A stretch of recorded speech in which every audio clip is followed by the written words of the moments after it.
Mula kula nak ngaji niku ngene lho Bu, diterangke oh iki Islame, iki Jawane, ngono ki dithukno. Aja pehne kuwi nek nggone lokal Jawa, iki Islam ki pehne kok Arab, njur pehne ora kaya Arab, njur pok salahno, pok bid'ahno, pok kafirno, pok musyrikno, pok tahayul-tahayulno. Kuwi jenenge ora cerdas. Sing cerdas kuwi iki Islame, iki unsur lokale dijodohkan dalam pelaminan peradaban. Ya kaya kuwi mau. Nak Kanjeng Nabi ziarah mbiyek nyalahke kurma, pelepah kurma teles karo dawuh engko nak garing nganti garing mayite di ngapura Allah. Nak kene meh niru Kanjeng Nabi apa ya nganggo pelepah kurma teles kudu persis ngono. Entuk kok endi? Meh dikeke pelepah gedang ya ora pas. Digolekke sing apik jenenge sekar utawa kembang. Mula wong nak ziarah kubur jenenge nyekar supaya apa kelingan wangine labete wong sing tahu labet no urip masyarakat ngono lho Bu.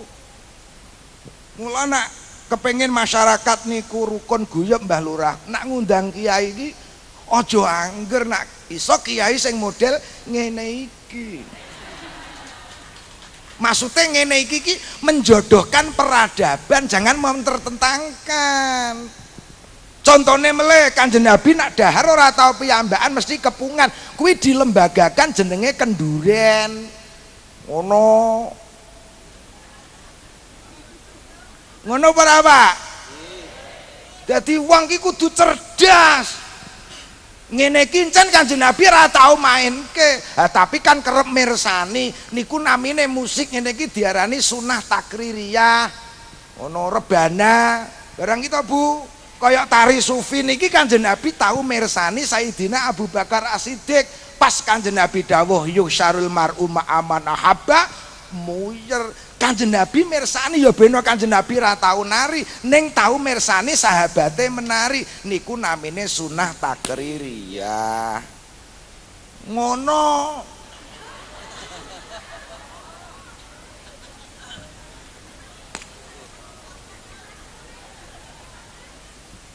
Kata niki Bu tunggale no Indonesia niku mula Kanjeng Nabi gawe piagam Madinah, no Madinah sembarangan wong dirukunke Kanjeng Nabi persis kaya Indonesia, beda agama, beda suku, beda bahasa, beda budaya, beda pulau, puluhan ribu pulau. Lu awet mbiyen kok diorak-arek Londo ra iso, Jepang kejem mung seumur jagung, PKI ra iso wong kene religius. Wong do percaya mbek Gusti Allah runtuh, malah pusate sisan komunis remuk. Malah saiki ketekanan aliran anyar sing senengane cangkeman nyalah-nyalahke sedulur. Ngono.